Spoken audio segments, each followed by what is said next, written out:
के जानवरों को दिया जाता था। हर 2 साल बाद वहाँ एक राजा बदल दिया जाता। कभी सारे शेरों में सबसे ताकतवर शेर को राजा घोषित कर दिया जाता, तो कभी हाथियों में से किसी एक हाथी को।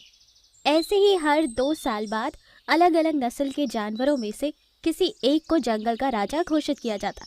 इस साल हिरण के झुंड में से किसी एक हिरण को राजा घोषित किया जाने वाला था, पर वो कौन होगा ये तो एक प्रतियोगिता के बाद ही पता चलने वाला था। मेरे 2 साल खत्म होने को आए। अब 2 दिन बाद हिरण के झुंड में से किसी एक हिरण को अगले 2 साल तक राजा घोषित किया जाएगा। पर वो होगा कौन? हिरण का झुंड तो बहुत बड़ा है, उनमें से किसी एक को राजा घोषित करना बड़ा ही मुश्किल हो जाएगा।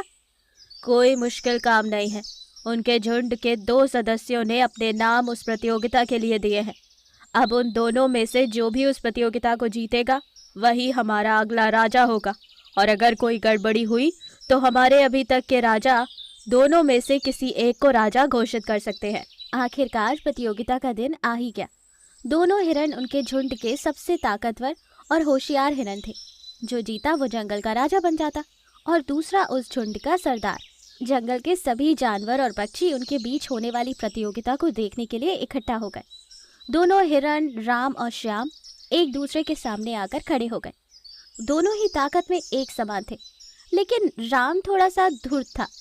चाल चलना उसे बखूबी आता था, और हुआ भी कुछ ऐसा ही।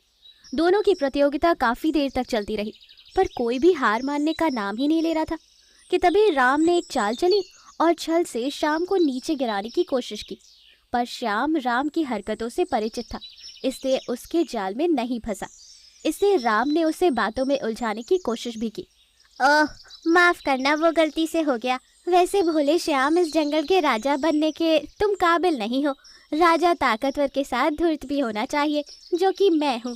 जाओ जाओ, घर जाओ और अपने झुंड को संभालो।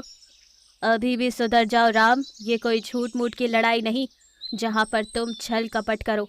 इस लड़ाई से जंगल का भविष्य जुड़ा है, तो जरा संभल के। ओफ ओफ ओफ ओफ ओफ ओफ, यहाँ ताकत दिखानी है, ज्ञान नहीं देना। तुम राजा बनने के लायक ही नहीं हो, तुम तो ज्ञानी बाबा बनने के काबिल हो। जंगल और झुंड दोनों को मैं संभाल लूंगा, तुम जाओ बाबा बनो।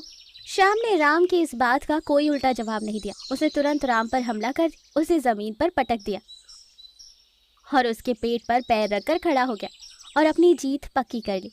इस तरह श्याम ने राम को हराकर उसकी बात का सही तरीके से जवाब दे दिया। श्याम की जीत के बाद हाथी ने उस जंगल का नया राजा घोषित कर दिया और राम को हिरण के झुंड का सरदार। इस कहानी से हमें ये सीख मिलती है